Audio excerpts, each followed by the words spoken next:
शहर. आता बातमी सविस्तरपणे. दत्ताभाऊंनी मतांची आकडेवारी आपल्याला सांगितली असेल. महायुतीची मतं या जिल्ह्यात तर या मतदारसंघात सर्वाधिक मतं महायुतीची आहेत. त्यामुळं बसवराज पाटलांचा विजय हा त्रिकालाबाधित स्पष्ट आहे. त्यामुळं आपल्याला अधिकाधिक मताधिक्याने कसं विजय करता येईल यासाठीची ही बैठक आहे. त्यामुळे मी आपला अधिक वेळ न घेता खरं तर मागच्या विधान परिषदेच्या निवडणुकीत सुरेश अण्णा धस या मतदारसंघातून विजयी झाले होते आणि सुरेश अण्णा धसांचा निवडणूक प्रमुख म्हणून माझ्याकडे जबाबदारी तत्कालीन मुख्यमंत्री आदरणीय देवेंद्रजी फडणवीस साहेब यांनी दिली होती.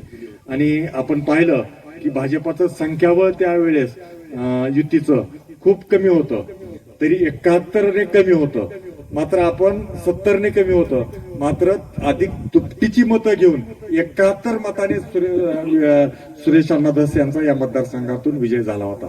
यावेळेस एक चांगला, सक्षम, कार्यक्षम, अनुभवी असा उमेदवार भारतीय जनता पार्टीने या मतदारसंघात महायुतीच्या माध्यमातून दिलेला आहे.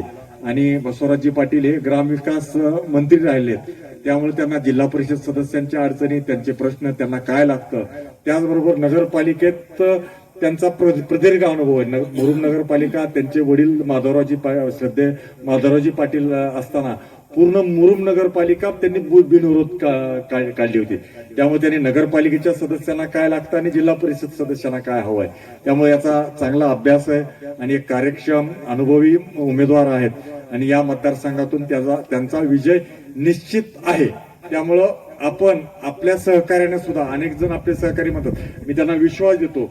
या परंडा भूम वाशी मतदारसंघातून मी खरं तर माझं भूमलाही जाऊन आलोय काल आणि अनेक अन्य पक्षातल्या लोकांशी माझं बोलणं झालेलं आहे. त्यामुळं आपण निश्चिंत राहा. परंडा भूम मतदारसंघातून व या तिन्ही मतदारसंघातून 99% मतं आपल्याला मिळतील याची शाश्वती आणि हमी. फक्त माझं वाशीला जायचं राहिलेलं आहे. का तर अन्य पक्षातलेही माझे स्नेहसंबंध, मी राजकारणात जरी असलो तरी भले एखाद्याचं काम केलेलं नसलं तरी कोणाच्या कामाला मी आडवं आलेलो नाही. त्यामुळं अनेकांशी माझे चांगले संबंध आहेत.